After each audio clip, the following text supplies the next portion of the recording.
it's Dream, and as you can see, we are sitting at the table and we are going to discuss what flowers I will be starting from seed indoors in my greenhouse for February of 2023. Again, these are for flowers. Some of them are herbs, and I do have a couple of vegetables, peas, but that is it as far as vegetables go. If you're new here, welcome, and if you're returning, I am so glad to see you again. Let's get into this. So the first thing I'm going to show you that I'm planting two different kinds of peas. These will all be in containers because, as you all know, I am moving, and most of these flowers that you see are going to be in containers and in gardens at the new house. So I'm going to be starting Sugar Daddies and then Early Frosty peas. I don't know why they're called Early Frosty peas, but that's what it says on the back. Early Frosty peas. I'm also going to be starting two native flowers here because I believe in having native flowers in my garden, and that are blue bonnets, and I have the pink, I think that would be considered pink or lavender, and then the blue, the actual blue bonnet. I'm also going to be starting nasturtiums. I will be doing another video about flowers that I companion plant in my garden, and one of those is nasturtium. So I have two different varieties. I have the Ford Hook Favorites mixed colors and the Alaska mix. So we'll be starting those from seed as well. Okay, then we have just some lone flowers. These are passion flower seeds from my own passion flower vine. If you've seen any of the tour videos, I'll try to find the one that I know has the most flowers, and I'll link it down in the description. But these are from my passion vine, and I fully intend to grow it at the next property. Safflower, Bachelor Button, this is new for me. And of course, snapdragons. Snapdragons are some of my favorite flowers. And the one thing about snapdragons is if you can get them growing and allow them to seed, they will come back as a perennial here where I am. And then of course, bee balm. I'm gonna get that going for my pollinators this year. It's another one that I companion plant. Another flower that I always companion plant in all of my garden are marigolds, but marigolds are also one of my favorite flowers. So I have several varieties. We're going to be doing, this is an organic Cracker Jack marigold. This is a Cracker Jack mixed colors. I also have an orange Hawaiian marigold that I'm going to be starting. The marigold dwarf Bolerio, maybe? I don't know. This is one of my favorite ones right here. And then, of course, the marigold Kilimanjaro white. Okay. Another companion flower for me in my garden, which was my first time to grow them last year, and I absolutely loved them, were Cosmos. So we're going to be starting several different varieties. These are called the mixed seashell Cosmo. This is called the Candy Stripe Cosmo. Summer Sunshine mixed colors, Seashell mixed colors, Sensation mixed colors, and then just another Sensation mix that I found. Okay, calendula, again, another great companion flower, also great to brew it down in teas and make salves for any type of skin ailments that you may have. Calendula, this one's called the Playtime Mix. This is called the Pacific Beauty Blend. Zeolites, Strawberry Blonde,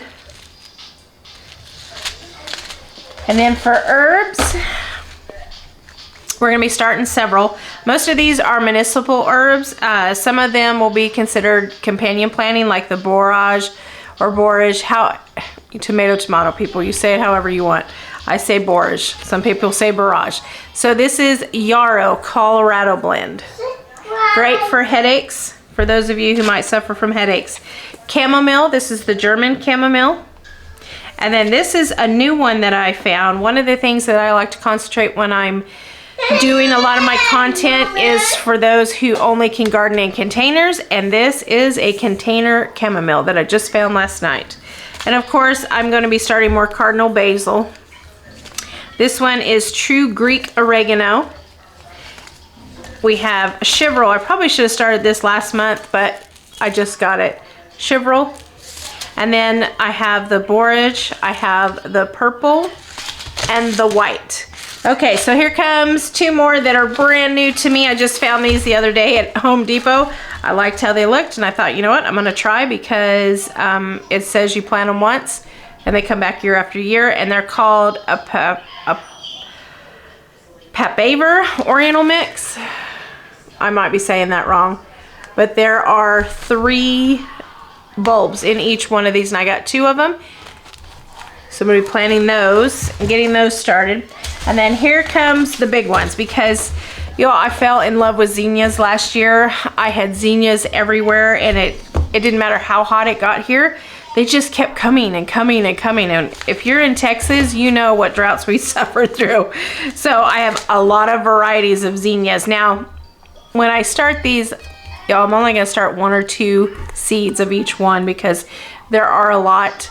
And then if you look right here, we'll show you where some of the spaces are that are going in the new gardens at the new house. So this one is called Starlight Rose.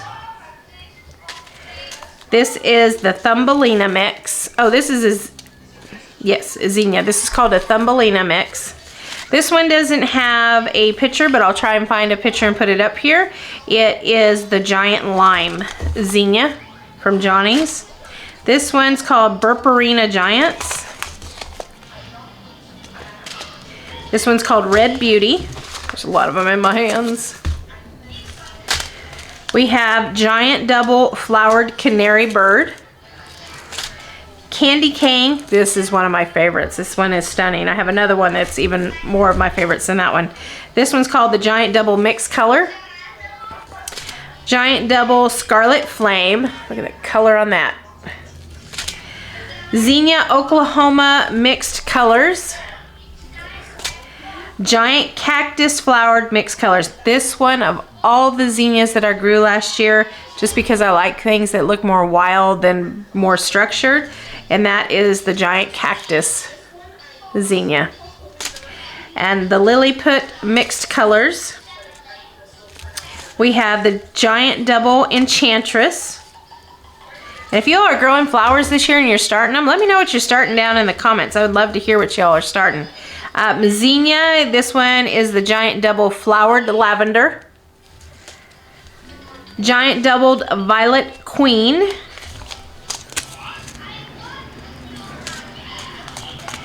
This is another one, it doesn't have a picture on it, so I'll try and find a picture and put it up here. And it is the Queen Lime Blush Zinnia.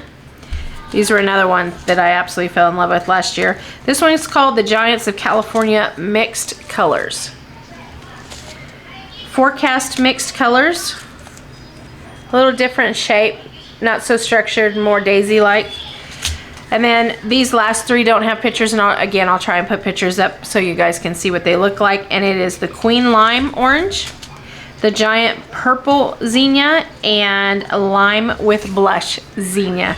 So those are all the flowers and all the seeds that I'm starting in February. Again, when March comes around, we'll be starting even more, which is also the time we're going to be making move and selling house and all that crazy stuff. So it's going to be kind of exciting to see where everything goes. All of this is going in the new house. I might put a couple out here, for when we sell the house to kind of spruce up the front, give it some curb appeal. But for the most part, it's going at the new house. So until I see you in the next video, you all take care of yourselves. You keep your heads up, and no matter what, you keep growing. Bye-bye, y'all.